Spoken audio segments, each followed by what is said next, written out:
வணக்கம். இன்றைக்கி நம்ம பார்க்க போகிறது வயலும் வாழ்வும்ல 7வது பகுதி. இன்றைக்கி நம்ம என்ன சமைக்க போகிறோன்னா ஃபிஷ் கிரேவி செஞ்சு சாப்பிட்டுட்டு கூடவே நம்ம வீட்டுக்கு வந்திருக்க குட்டி குட்டி விருந்தாளிகளுக்கு கீத்து பின்னி வைக்கலாம். அதாவது மீன் வாங்க போனவங்க நாட்டுக்கோழி கொஞ்சம்லாம் பார்த்துட்டு வீட்டுக்கு வளர்க்குறதுக்கு வாங்கிட்டு வந்திருக்காங்க. அவங்க தான் நம்ம வீட்டுக்கு வந்திருக்க குட்டி குட்டி விருந்தாளிகள். சரி, இப்போ முதல்ல மீனில் உப்பு, எலுமிச்சைச்சாறு, மஞ்சத்தூள் இதெல்லாம் போட்டு கலந்து வச்சுட்டு கோழி குஞ்சுங்களெல்லாம் கூண்டில் விட்டு அவங்களுக்கெல்லாம் தேவையான தீனி போட்டுட்டு வரலாம்.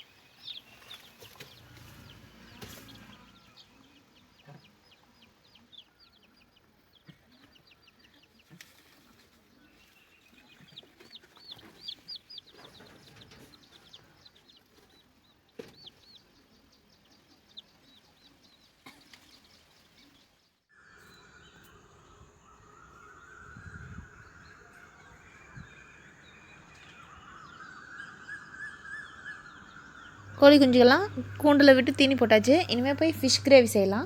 இப்போ இதை உப்பு, எலுமிச்சைச்சாறு, மஞ்சத்தூள்லாம் போட்டு கழுவி எடுத்து வச்சாச்சு. இப்போ இந்த மீன் துண்டுகளை ஒரு முறை ஷாலோ ஃப்ரை பண்ணிவிட்டு அதுக்கப்புறம் தான் கிரேவி செய்ய போகிறோம். நான் இந்த மாதிரி ஷாலோ ஃப்ரை பண்ணுறதுக்கு 2 காரணம் இருக்குது. ஒன்று என்னென்னா, இந்த மாதிரி ஷாலோ ஃப்ரை பண்ணுறதுனால உப்பு, மிளகாத்தூள்லாம் கொஞ்சம் மீனில் நல்லா இறங்கியிருக்கும்.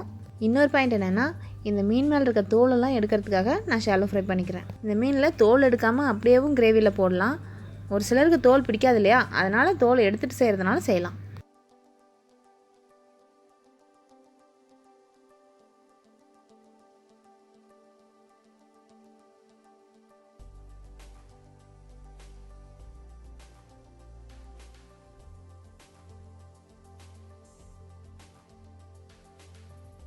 இது கலந்து வச்சுட்டு ஒரு 10 நிமிஷம் ஊறட்டும். அதுக்குள்ளே ஃபிஷ் கிரேவிக்கு தேவையான மசாலா அரைக்கலாம்.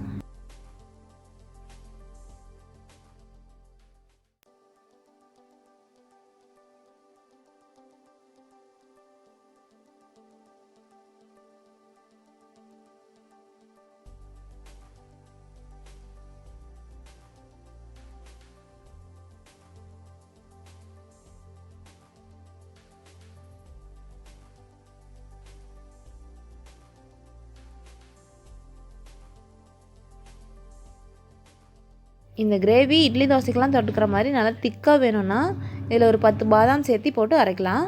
அப்படி இல்லைன்னா சாப்பாட்டுக்கு வச்சுக்கிற மாதிரி இருந்தால் பாதாம் போடாமே அரைக்கலாம்.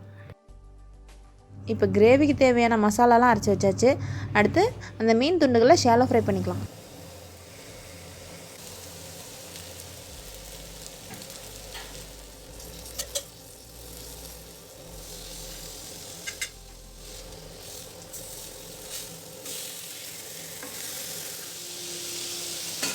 இந்த மீன் துண்டுகளை ஷாலோ ஃப்ரை பண்ணி வச்சாச்சு. இனிமேல் கிரேவி செய்ய ஆரம்பிச்சிடலாம்.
நான் மீனை ஏற்கனவே ஷாலோ ஃப்ரை பண்ணி வச்சுருக்கிறதுனால இந்த கிரேவியில் சேர்த்த உடனே தீ அணைச்சிட்டேன். இல்லை மீன் அப்படியே பச்சையாக சேர்த்துக்கிற மாதிரி இருந்தால் ஒரு 3லேருந்து 4 நிமிஷம் விட்டு அதுக்கப்புறமா தீ அணைச்சிக்கலாம்.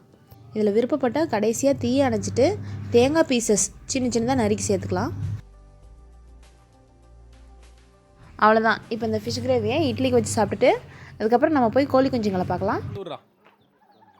கதவு திறந்து விடு, கோழி வெளியே வரதுக்கு.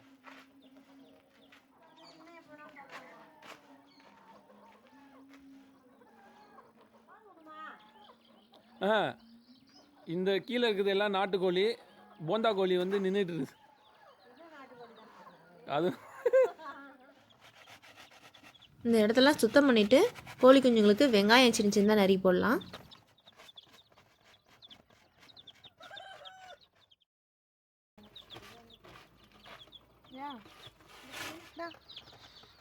இந்த குட்டீஸ்க்கெலாம் தீனி முன்னாடியே போட்டாச்சு. இப்போ வந்து வெங்காயத்தை குட்டி குட்டியாக நறுக்கி போட்டிருக்கோம். கோழி குஞ்சுங்களுக்கு வந்து வெங்காயம் நோய் எதிர்ப்பு சக்தி கொடுக்கும். வெங்காயத்தை சாப்பிடுங்க, மிதிக்காதீங்க.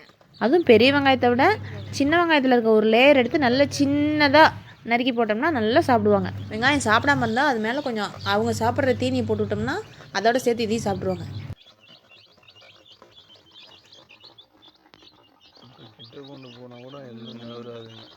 டைம் என்னாச்சுப்பா? மணி 12:30 ஆகுதுப்பா. அச்சோ, நான் தேங்காய் பால் காடை பிரியாணி செஞ்சு தரேன்னு சொல்லியிருந்தேன் மதியத்துக்கு. கோழி குஞ்சுங்களை பார்த்துக்கிட்டே நேரம் போனதே தெரில. போய் சமைச்சு சாப்பிட்டுட்டு வந்து அதுக்கப்புறம் மறுபடியும் உங்களை பார்க்கலாம். ஸ்டார்டிங்கில் ஃபிஷ் கிரேவி தானே செய்கிறதா சொல்லிட்டு இருந்தா? ஆமாம், அது காலையில் இட்லிக்கு ஃபிஷ் கிரேவி வச்சு சாப்பிட்டாச்சு. இப்போ மதியத்துக்கு தேங்காய் பால் காடை பிரியாணி வித் ஃபிஷ் ஃப்ரை. எம்மாடியோ, என்ன ஒரே பறக்கிறதும் நீந்துறதுமா இருக்குது இன்னைக்கு சண்டேன்றதுனாலயா? S, of course. தேங்காய் பால் காடை பிரியாணி சூப்பராக ரெடி ஆகிட்டுருக்கு. இதை சாப்பிட்டுட்டு நம்ம கோழி குஞ்சுங்களுக்கு மேலே வைக்கிறதுக்கு கீத்து பின்ன போகிறோம். நான் ஏற்கனவே காடை பிரியாணி பதிவு வெளியிட்ருக்கேன். அதனால் இந்த பதிவில் காடை பிரியாணி செஞ்சதை காமிக்கல. தேங்காய் பால் காடை பிரியாணி ஃபிஷ் ஃப்ரை வச்சு சாப்பிட்டாச்சு. இனிமேல் கோழி கூண்டுக்கு வேலை செய்ய போகலாம். இந்த கோழி கூண்டில் வெயில் நேரங்கள்லாம் ஹீட் அதிகமாக இருக்கும். அதனால் தென்னை மட்டையெல்லாம் கொஞ்சம் பின்னி மேலே வச்சிட்டோம்னா கோழி குஞ்சுக்கெலாம் கொஞ்சம் குளிர்ச்சியாக இருக்கும். இவர் தான் தென்னை மட்டை பின்னுறதுக்கு சொல்லி கொடுக்குறாரு. பின்னும்போது கோழி வேற வந்து கேட்குது, எங்களுக்கு தான் தென்னை மட்டை பின்னுறீங்களோ, பின்னுங்க பின்னுங்க அப்படின்னு சொல்லிட்டு போகிறோம்.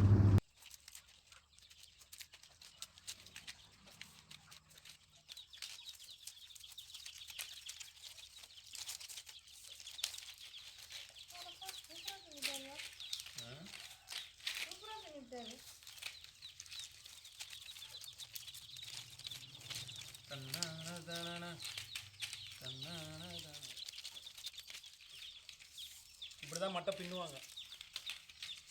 மட்டை பின்னுறதுன்னா இதுதான். நல்ல நெருக்கமாக கூட பண்ணுவாங்க.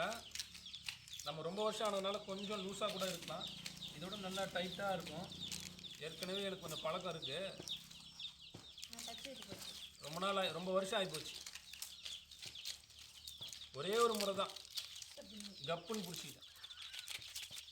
இப்போ ஓரளவுக்கு பண்ணியாச்சு அப்படின்னா அப்புறம் இந்த பக்கம் இருந்து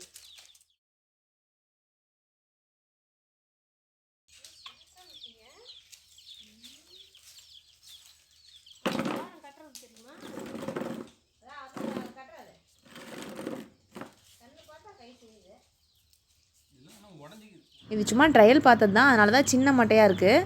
இன்னும் கொஞ்சம் நல்ல பெரிய மட்டையெல்லாம் வெட்டி பின்னி அது மேலே வச்சிட்டோம்னா கோழி குஞ்சுக்கெலாம் நல்ல குளிர்ச்சியாக இருக்கும். என்னப்பா இது பின்னாத மட்டை மேலே போட்டு வச்சுருக்கீங்க? காட்டில் கொஞ்சம் வேலை நிறையா இருந்ததுனால பின்னுறதுக்கு நேரம் இல்லை. அதனால மட்டையை அப்படியே வெட்டி போட்டாங்க. சரி, நமக்கு தான் மட்டை பின்ன தெரியும்ல. நம்ம 2 ட்ரையலும் பார்த்தாச்சு. இன்னும் 2-3 மட்டை நல்ல மட்டையை எடுத்து பின்னி போட்டுருவோம். சரி, ஓகே. கோழி குண்டுக்கு தேவையான மட்டையெல்லாம் பின்னி மேலே வச்சாச்சு. கோழி குஞ்சுங்கெல்லாம் உள்ள ஜாலியாக விளையாடுறாங்க. இதெல்லாம் நாட்டு கோழி குஞ்சு. சின்ன வெங்காயத்தினோட அந்த மேல் லேயர் தான் சாப்பிடுங்க நல்லா, பெரிய வெங்காயத்தை விட. நம்ம வெங்காயத்துலேருந்து ஒரு லேயர் எடுத்து இந்த மாதிரி சின்ன சின்ன நறுக்கி போட்டு நல்லா சாப்பிடுது.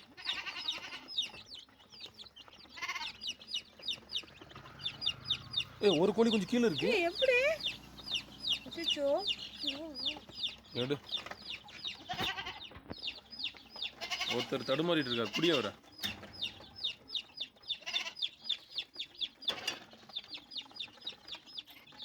கூட்டணியில் சேர்த்துருங்க.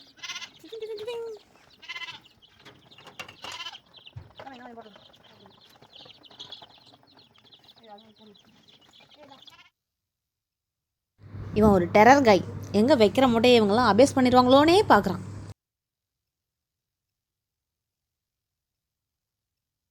அவ்வளோதான், இந்த பதிவில் ஃபிஷ் கிரேவி செஞ்சுக்கிட்டே கோழி குஞ்சுங்களுக்கு கீத்து பின்னியாச்சு.